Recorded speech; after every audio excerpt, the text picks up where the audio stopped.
Thanks. It's a great pleasure to be here, Tony. Thanks for inviting me. I wish I could come back for the other events in this very stimulating series. I have a long-standing connection with the Townsend Center, in fact, even longer standing than the Townsend Center itself. I remember coming across this space when I first visited Berkeley during the Summer of Love, which you may remember or perhaps not. My talk today is about the humanities. I'm fully aware that it's a very dull subject. It's not one that inspires a great deal of passion. It's a subject that even most humanists themselves rarely think about. In fact, they often don't think of themselves as humanists. They think of themselves as specialists in one field or another. I've actually compared the humanities to North America, an entity that's almost too large to think about in one respect and too small to be concerned with in another. It doesn't have the visceral appeal of the Tar Heel state or La France profonde or anything like that.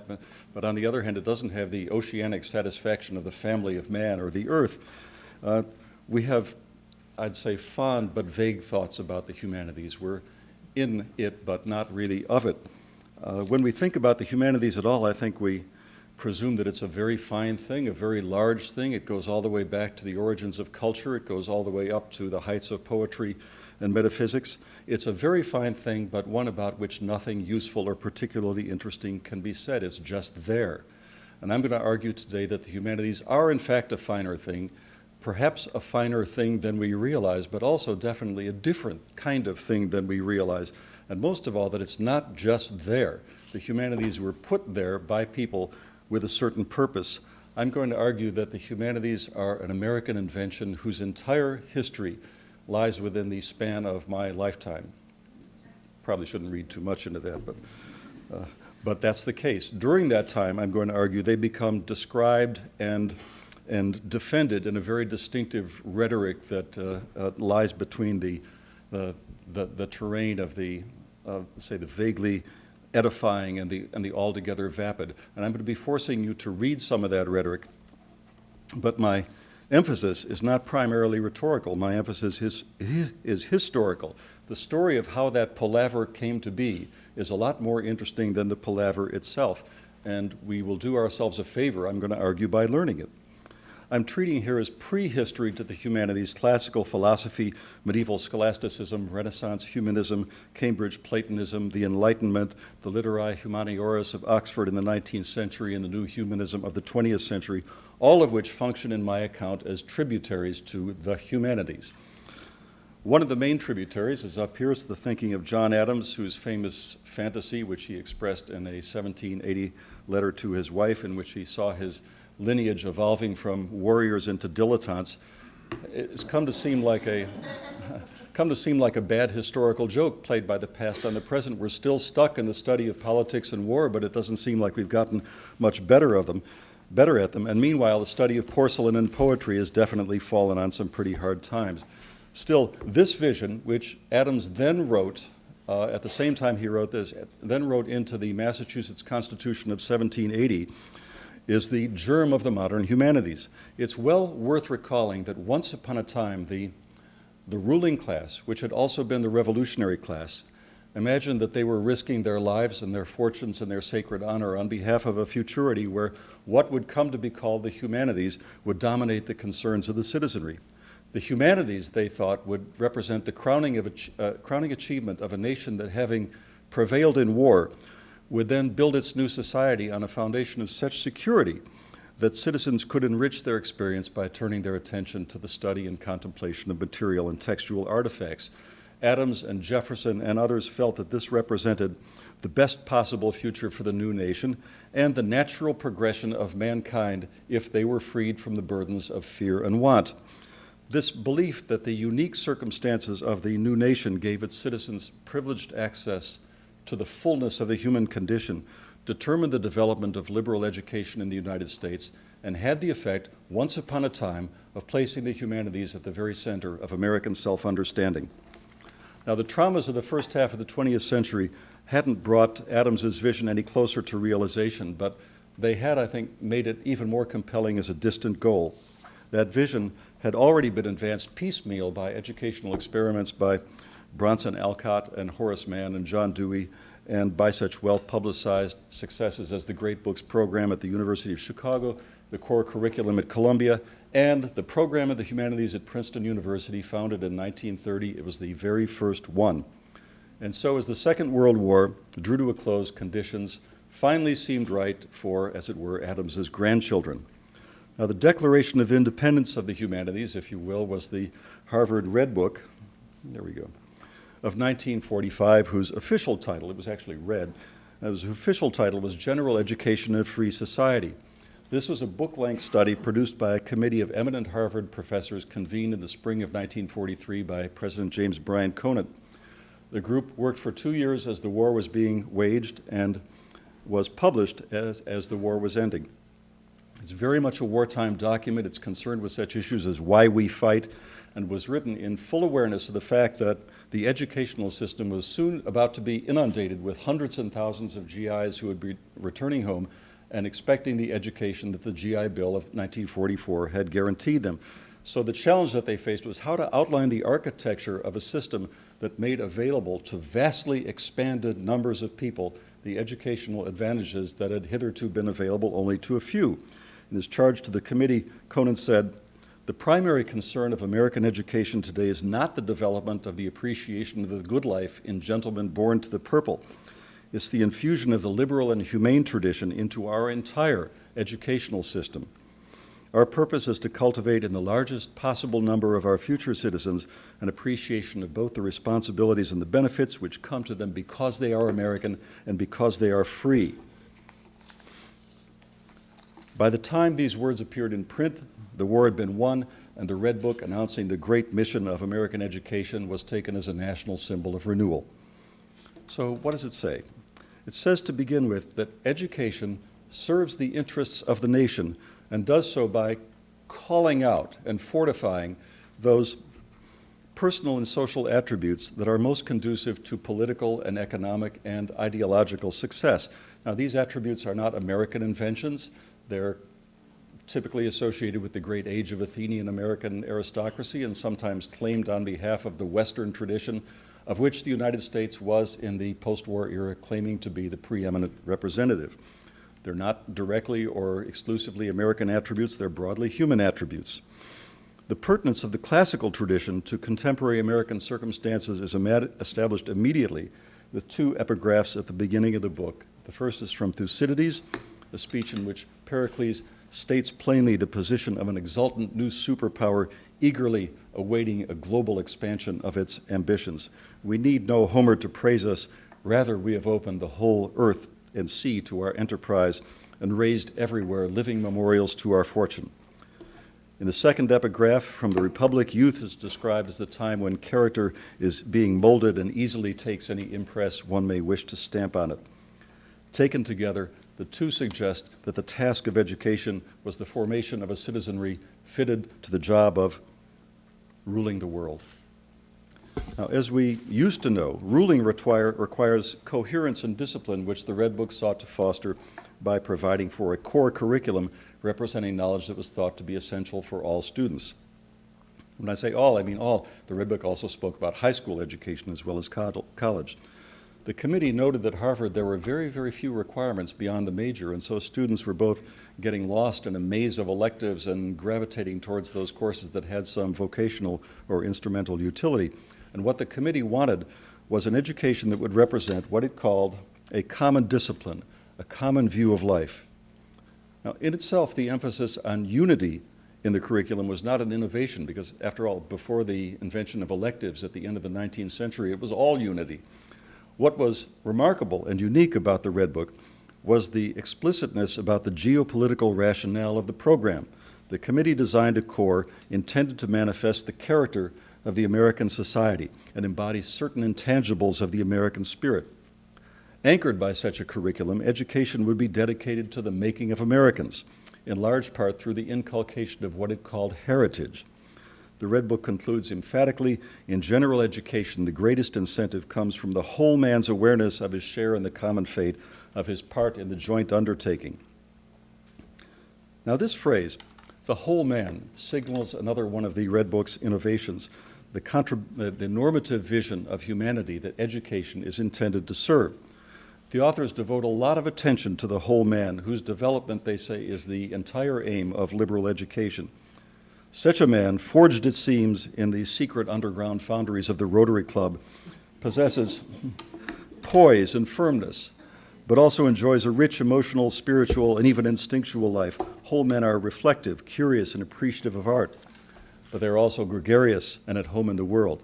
They are committed to intelligent and principled action. They are full-blooded human beings as well as trained minds. They differ, most importantly, they differ implicitly, but definitely, from the partial, the pliant, morally amputated men of the totalitarian states against which we had just waged war, by being fully realized and morally sound individuals as well as loyal citizens of the nation.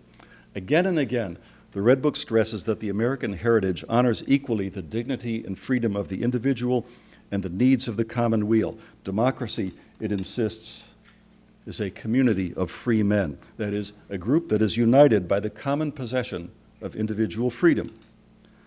The whole man, and this is important, the whole man is at once characteristically American and optimally human, combining its understandings of the national interest, the national heritage, the national character. The Red Book declares in language that echoes Adams's Massachusetts Constitution, and as we will see, reverberates down to the present day, that the aim of education is mastery of life, and since living is an art, wisdom is the indispensable means to this end. Now, it's in the context of this new post-war national self-understanding that the humanities emerge as the central element of general education. It's in the humanities classroom, not the science classroom, not the math classroom, not the social science classroom, that students are inspired, that the emotions as well as the intellect are engaged, that abstract values are shown being tested in action. And it's in the historical and literary texts studied in the humanities that students encounter instructive images of wisdom and mastery. Within the humanities, this warms my heart, it's English that invariably sets the tone as the central humanistic study, offering peculiar opportunities for the realization of the goals of general education. Now, I want to dwell a little bit on the section on English because considering the very elevated and generalizing tone of the Red Book, the section on English is strikingly different. In fact, it presents an account of literature and literary study that was edgy in its time. And this section, like the references to the whole man and the art of living, betrays the undoubted influence of I.A. Richards, the British literary critic who had been a pioneer in the new field of English literature at Cambridge. He's the author of Principles of Literary Criticism and, most importantly, Practical Criticism. Richards had come to Harvard in 1944 at the express invitation of Conant. Unlike his fellow committee members, who were mostly very distinguished professors who had administrative positions, Richards was an iconoclast and a polemicist. Before he arrived at Harvard, his work in criticism, which emphasized a discipline of close reading that focused on the language and the formal features of the text to the absolute exclusion of anything outside these, had exerted a profound influence on several young men who subsequently became important critics, including in England, F.R. Leavis and William Empson. Once in America, Richards continued to be a very compelling voice, influencing the new criticism whose practitioners included Ransom, Wimsatt, and Cleant Brooks. I conclude that Richards was a brilliantly effective presence on the committee because the treatment of English, which is the core of the humanistic core of the core curriculum, it's the absolute belly of the beast, it so perfectly contradicts the rest of the Red Book that it appears he composed it without either opposition or assistance. It's written like no other section of the book in that it specifies an orthodoxy, beginning with a list of prevailing trends that are to be firmly discouraged. Stress on factual content is divorced from design. Emphasis on literary history, on generalization as to periods in place of deeper familiarity with the texts. Strained correlation with civics and social studies. Didacticism, lessons in behavior too closely sought. He also specified approved trends in equal detail, that ethical results of literature are not to be seen as obedience to a body of precepts, but come in quickened imagination, heightened delight, and clearer perspective.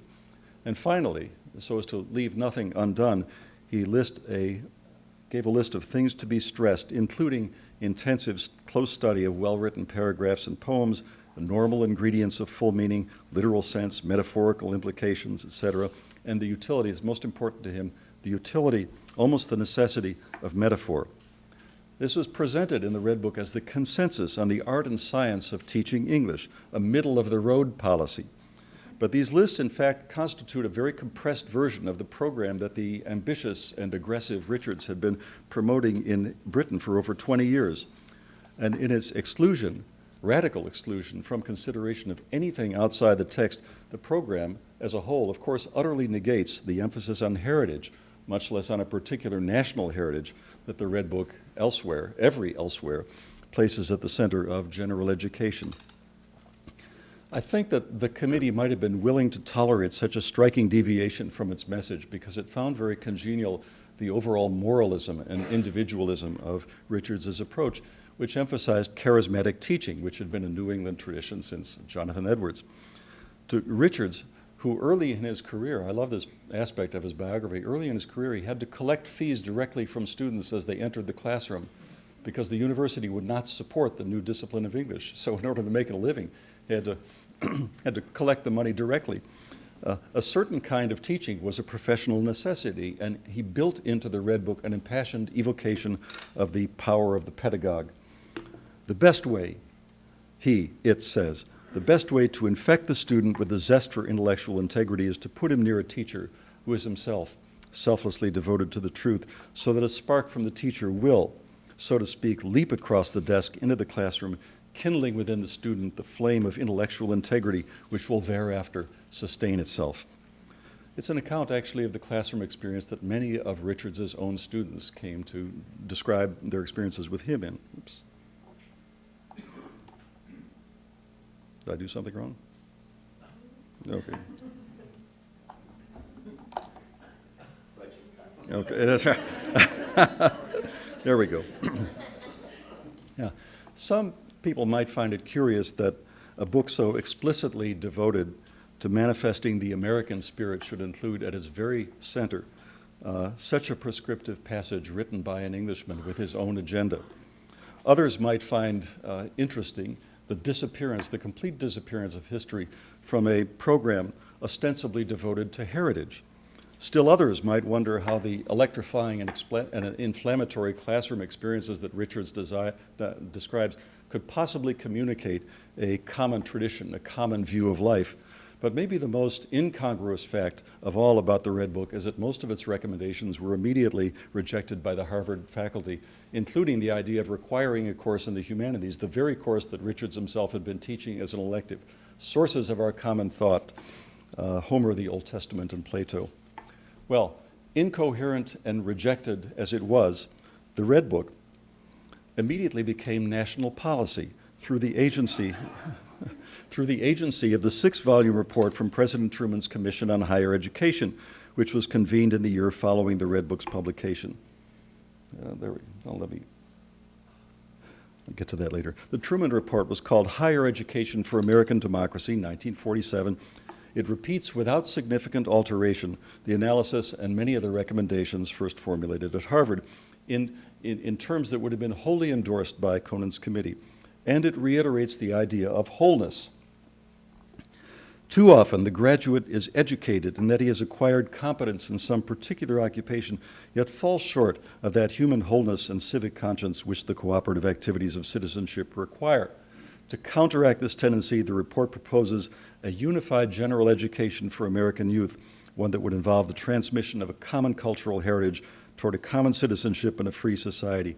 Education, the report says, is not an end in itself, but a means, I love this phrase, a means to a more abundant personal life and a stronger, freer social order. In each phrase, the Commission relays the message of the Red Book and translates it into national policy. It was enormously effective.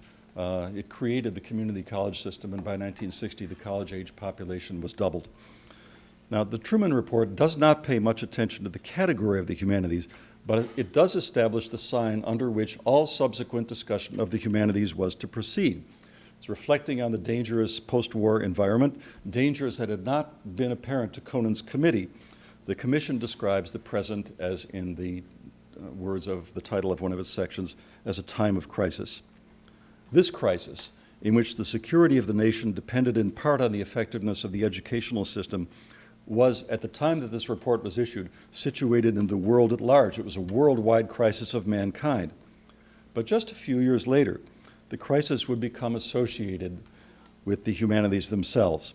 In 1964, the first of what would eventually become dozens, maybe scores, probably hundreds, of publications with the title Crisis in the Humanities appeared. It was a collection of dyspeptic essays edited by the historian J.H. Plum that complained about fragmentation and jargon and specialization and a sense of drifting purposelessness.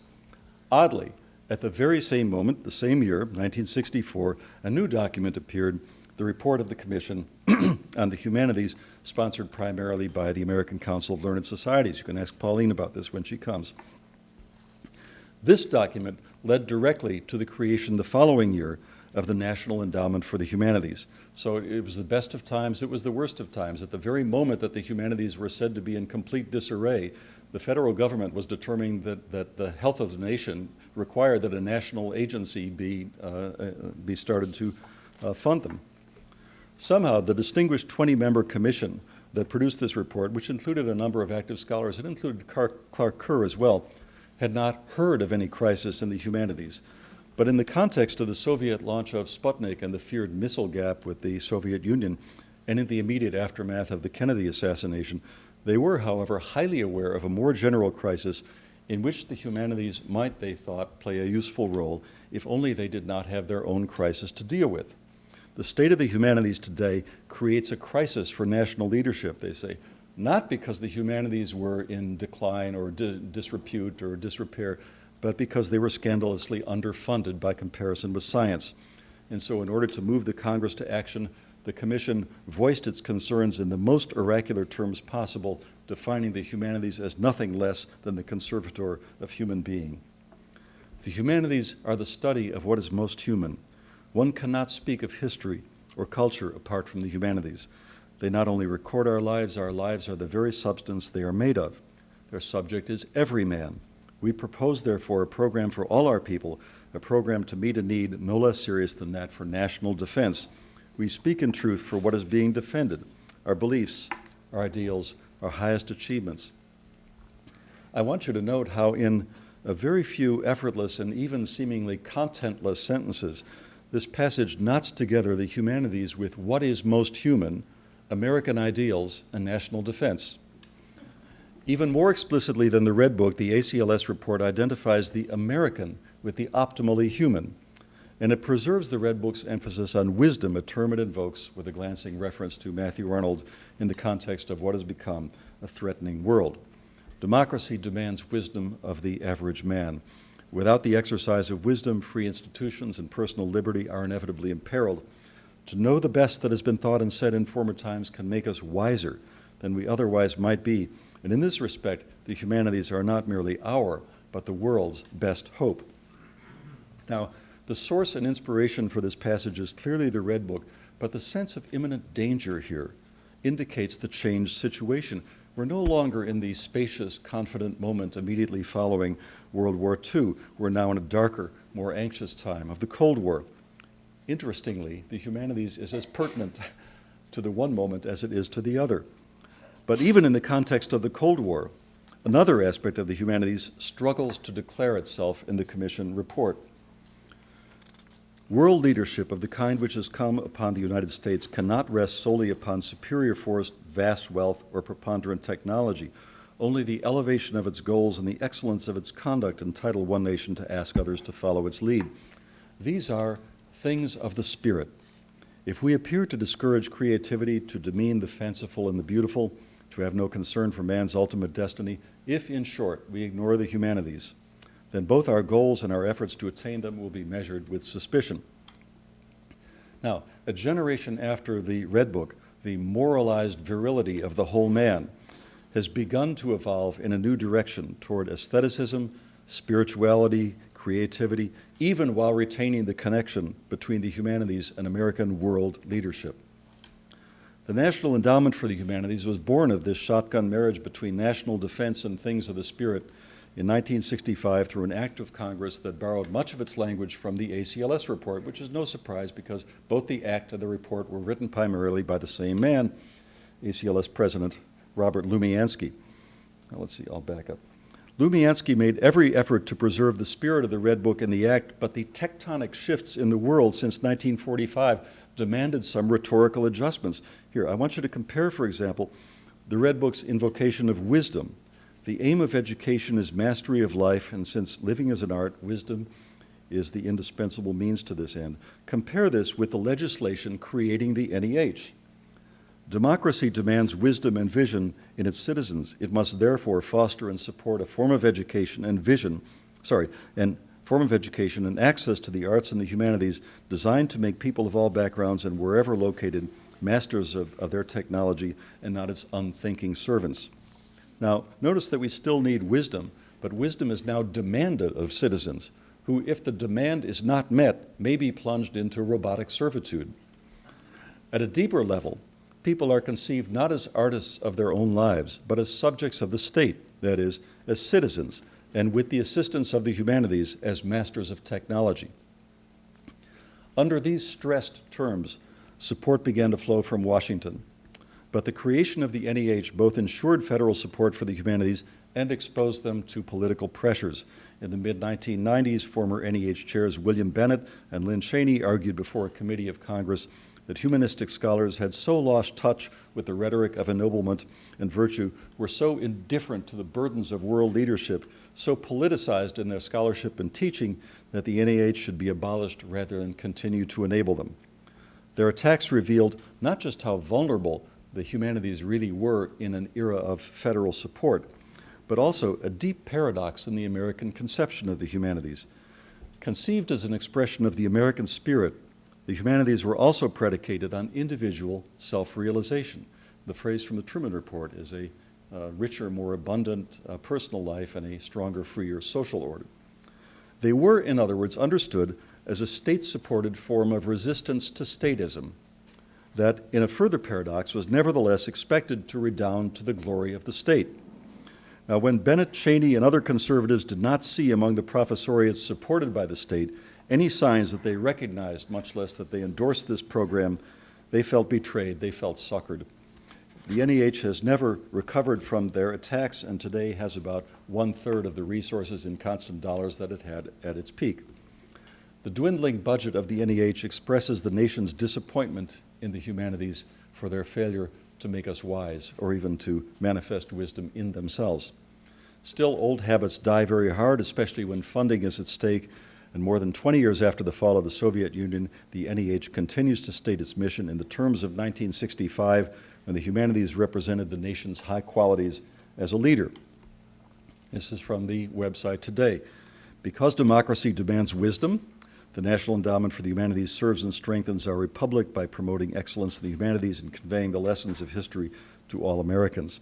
And in 2005, the endowment celebrated its 40th birthday by issuing a coffee table book whose title recalled the Cold War, when the nation tied its geopolitical interests to education and scholarship, fearless and free.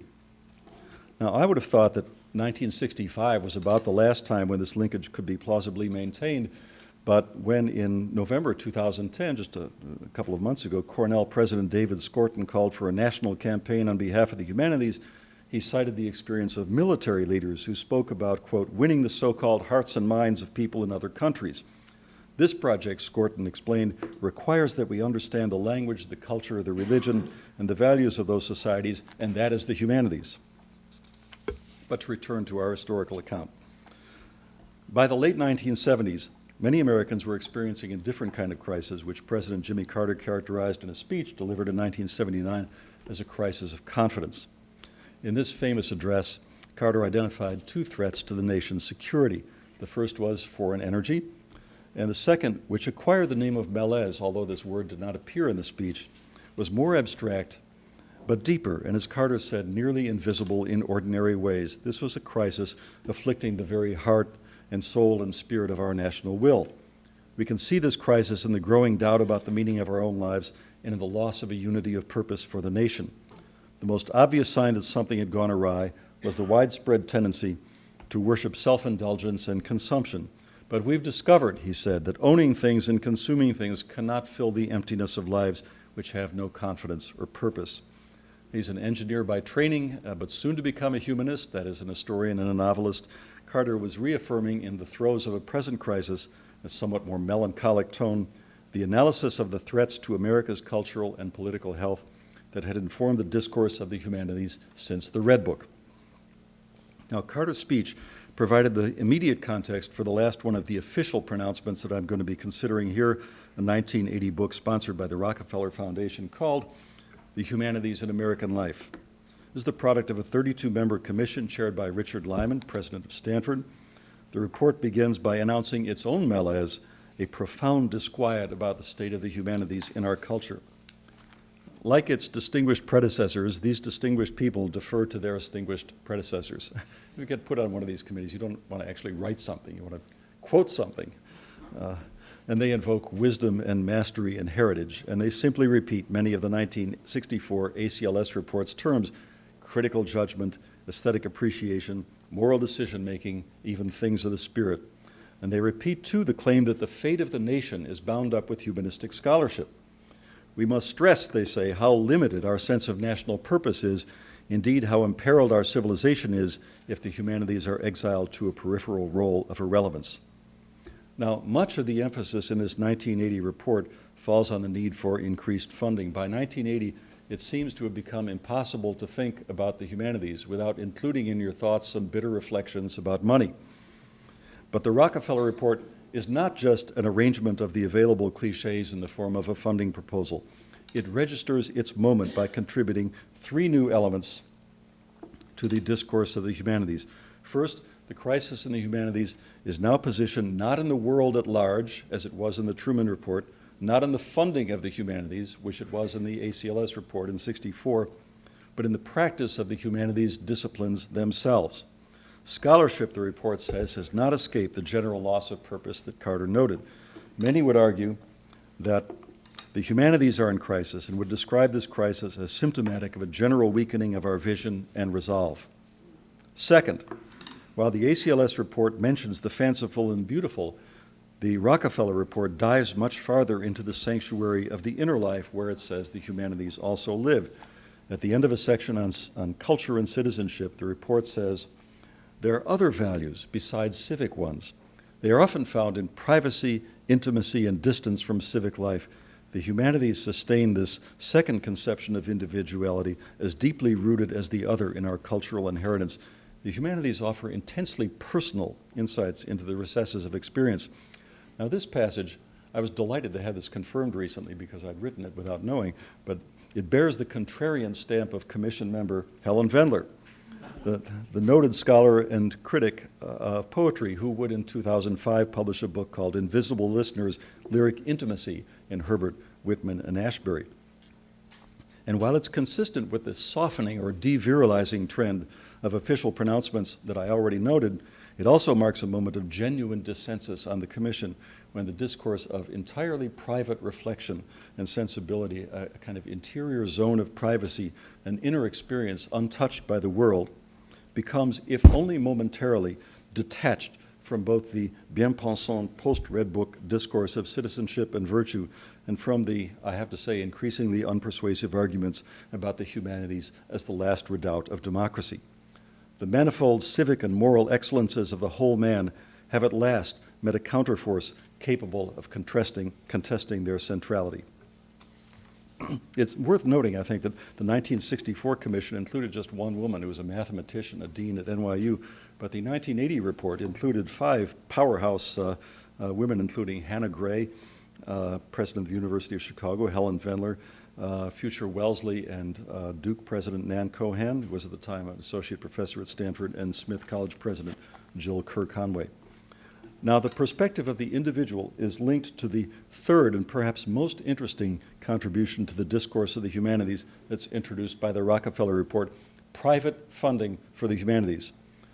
Philanthropic support from foundations, corporations, and individuals, the report notes, provides multiple centers of initiative and response and often attaches fewer political and bureaucratic strings to grants.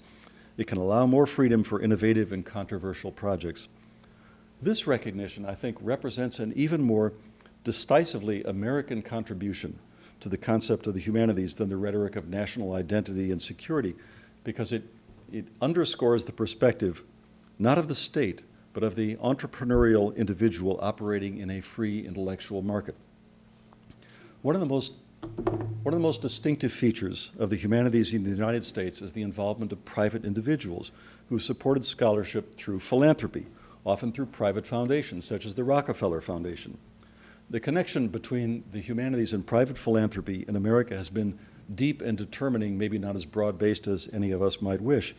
But the fact is that humanists work in buildings, including libraries named for the individuals who built them. Their salaries, research expenses, conference travel expenses, sabbatical salaries are drawn at least in part from endowments contributed by individuals. The presses and journals that publish their work may be supported by grants from individuals or foundations.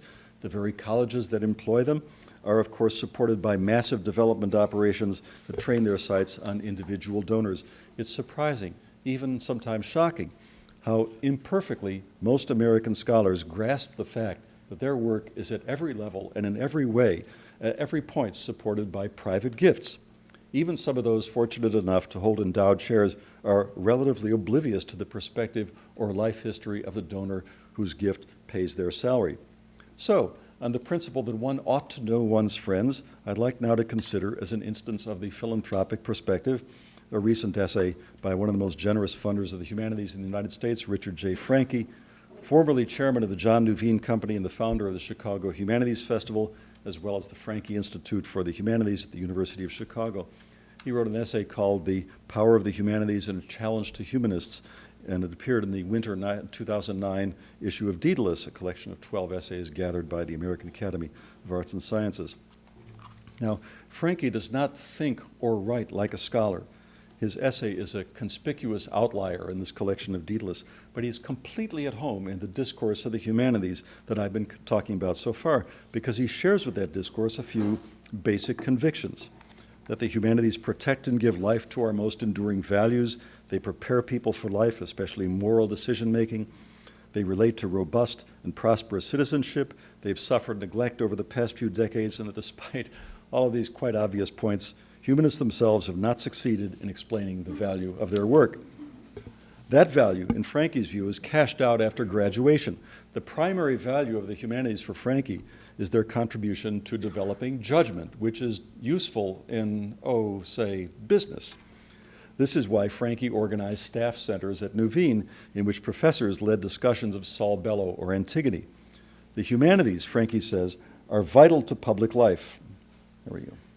They help us imagine the consequences of our actions and give us the tools to make informed policy decisions. Even more, the moral, aesthetic, and spiritual discoveries of the humanities reveal what is common to the human experience, provide the foundation for a successful and fulfilling life. In short, he all but says they make us whole men. It's hard to imagine a clearer statement. Its lucidity reflects the confidence generated by a long tradition of discourse and, of course, by his own professional success. And yet, many scholars, I'm one of them, who read his essay undoubtedly felt a sense of acute embarrassment. But why, we can ask ourselves? It can't be because he expresses untrue or unworthy thoughts. How could anybody reject the proposition that the humanities help people lead successful lives? Would we rather think that they make no contribution to successful lives, or that they help us lead unsuccessful lives? No. The reason is that, although there's some evidence for that too, the reason for this discomfort is that Franke has a completely different orientation to the humanities from that of most scholars. Indeed, he betrays, at least in this brief little, essay, very little interest in scholarship. He scarcely mentions the academy except as the place where teaching happens. He's decidedly liberal in his approach, as in liberal arts.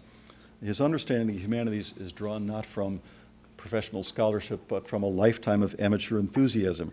And the entire argument, this is what most greats, I think, is wrapped very tightly in a coil of utility that circles around to profits, which he construes in a quite literal way. You can make money with this stuff, he says. I've done so. Now, scholars, as we know, have other concerns. And whatever else they are, scholars are not amateurs. The credentialing process beats it out of them. New graduate students, I'm recalling my own experience here, may begin with a love of their subject and a desire to do the world some good, but graduate training, as Luc Manan says in his recent book, The Marketplace of Ideas, graduate training has a deliberalizing effect on students. It structures their thinking, it disciplines their mode of expression, it professionalizes their relationship to their fields. If you were a graduate student and you made some loose comment about how reading Herzog or Antigone illustrates the value of emotional honesty, your comment would be taken as too honest by half because it would suggest professional immaturity. The image that Frankie presents to the Academy is, I think, a professional embarrassment to a scholar. It's something like having your mom show your friends a baby picture of you. But at this point, an irony appears. Philanthropists hold the humanities in great esteem. They understand how money is made. They understand market share. They value the humanities in part for their distinctiveness. Above all, they understand that the goal of wise investing is long-term gains. This understanding can lead them to an appreciation of what has been called the usefulness of useless knowledge. Knowledge, that is, that produces no immediate benefit, but that may result in some distant and unpredicted but more enduring reward. Taking the long view, philanthropists such as Frankie place their bets on the proposition that the humanities represent a peculiarly useful and pleasurable and worthy and instructive form of useless knowledge.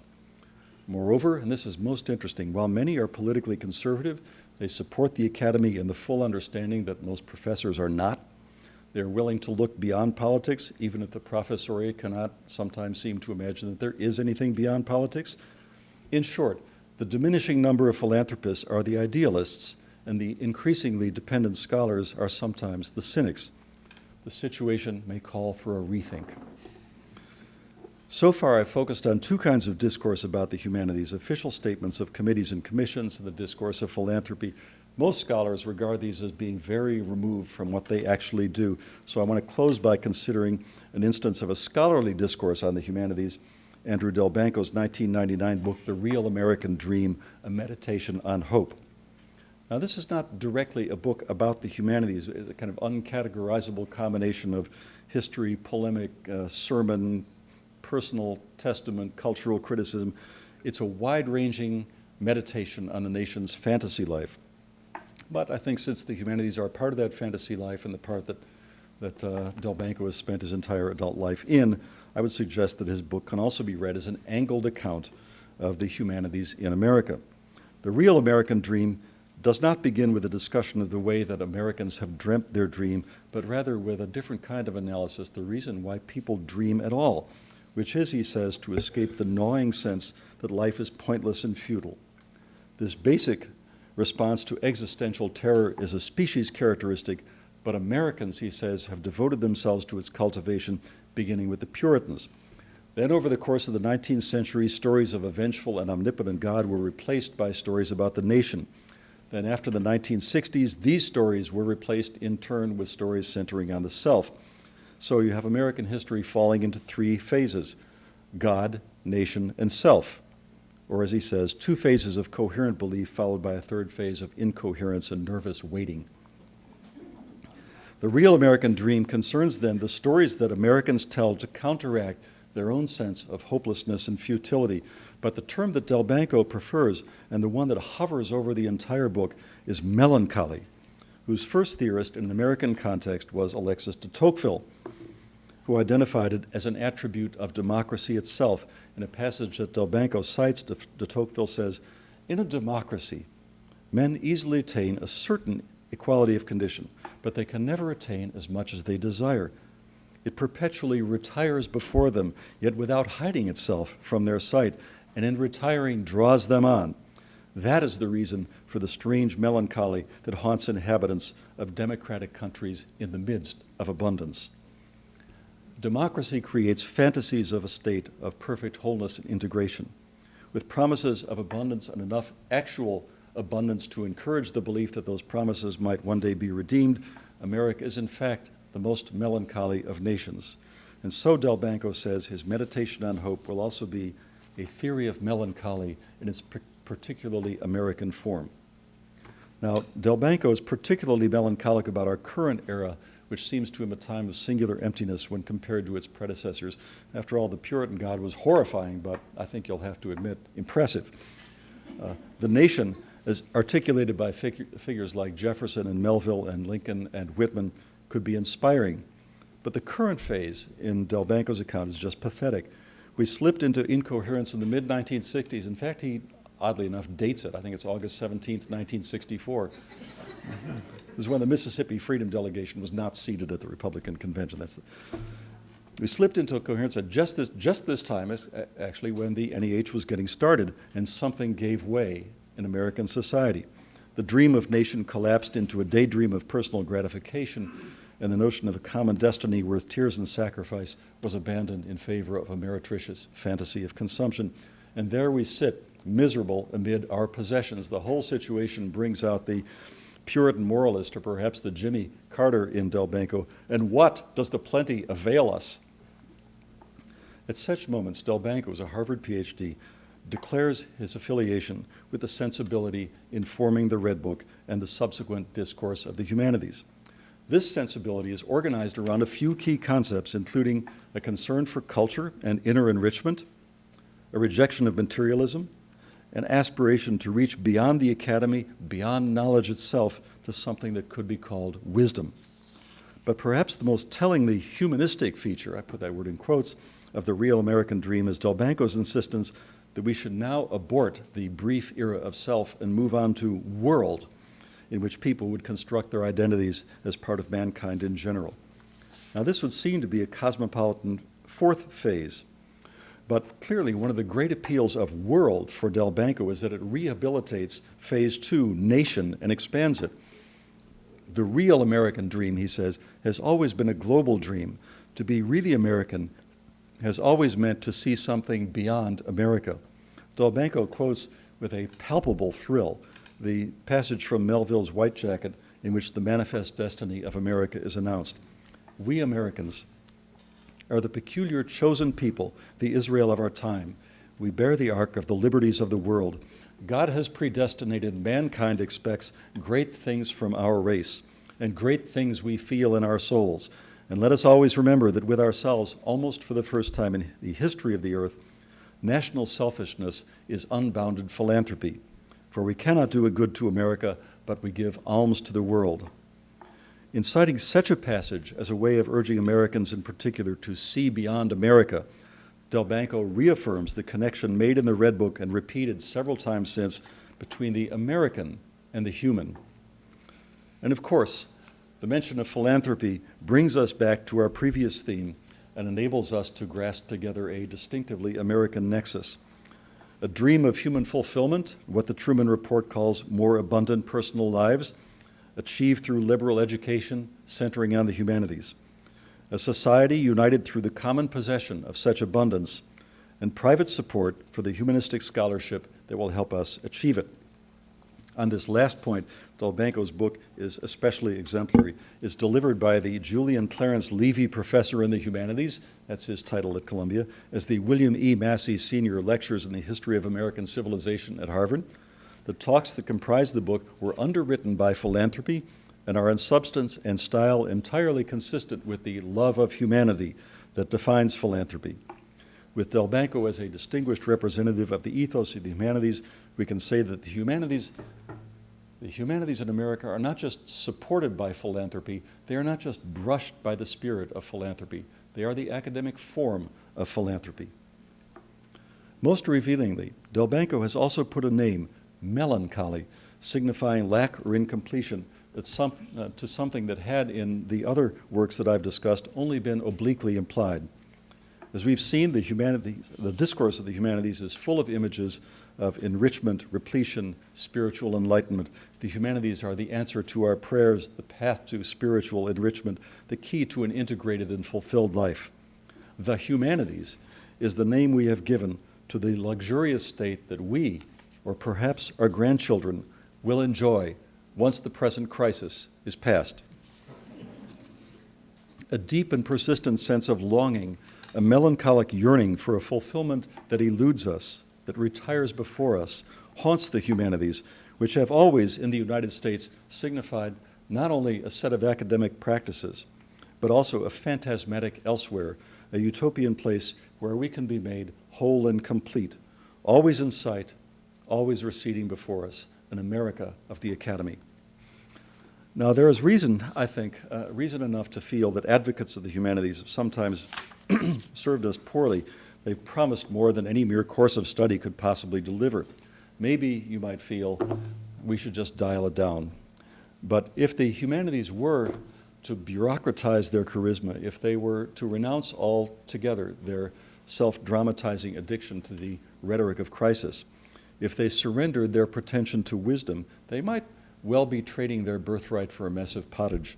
They'd become drier, they would become smaller, more realistic in their expectations, maybe less exposed to attack or ridicule, but they might also sacrifice the exploratory and questing quality that makes people care about them. They would, I fear, become flat and colorless, defined as a mere sector of knowledge like others, and this would encourage the view that their contribution could be quantified and measured perhaps by some expert entities such as the Arts and Humanities Research Council in the United Kingdom, which describes its knowledge transfer strategy thus.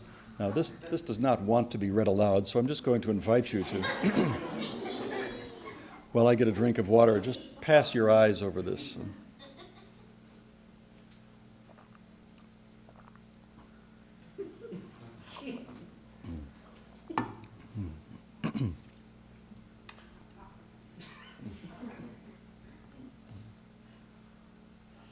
Had enough?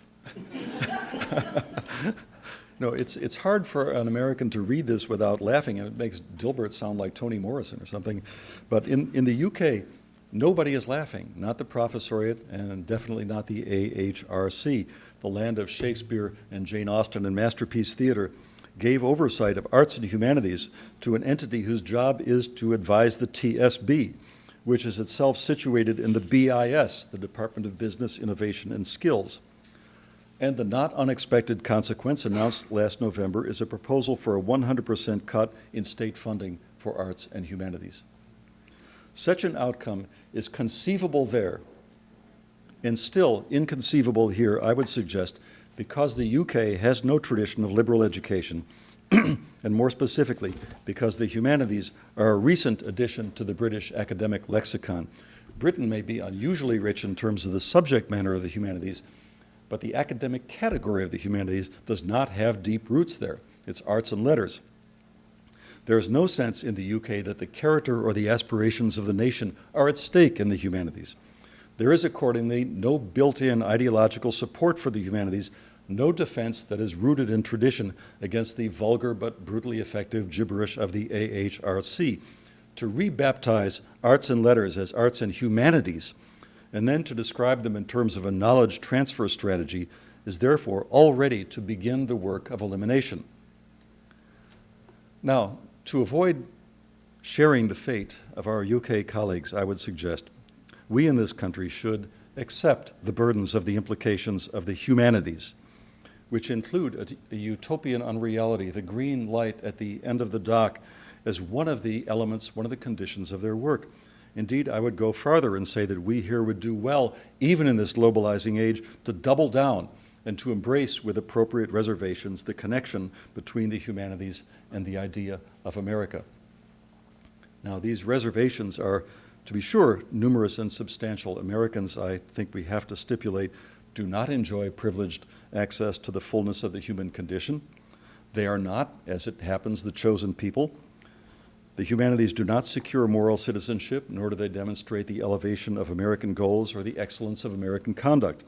They do not testify to America's world leadership in things of the spirit. They are not, I'm sorry to tell you this, they're not really the world's best hope. But the fundamental idea animating the humanities, promoting human self-understanding, self-realization, and a measure of both cultural cohesion and intercultural and historical understanding on a mass scale through a program of liberal education with a humanistic core, that is a noble idea. And Americans can take legitimate pride in having made it once upon a time national policy. It's a policy predicated on a confidence that has served the United States well, because it's integral to American self-understanding in a way that the discourse of the AHRC, which in its absolute human zero speaks the language of panic and defeat, is not. The humanities were made in America as an image of American aspirations, and we permit the humanities to be weakened or relegated or marginalized at the cost of those aspirations. The humanities make sense only in a society, I think, in which authority is mobile and the rules are changeable. They flourish in flux, the extreme form of which is called crisis. Humanists should understand their work, I think, not as a set of professional practices that is unfortunately afflicted by crisis, but as part of the way that we think of and in crisis. To imagine a social, moral, or political crisis, we might say, is to imagine the humanities. Lucky for us, there seems to be no end of crisis in sight. Thank you.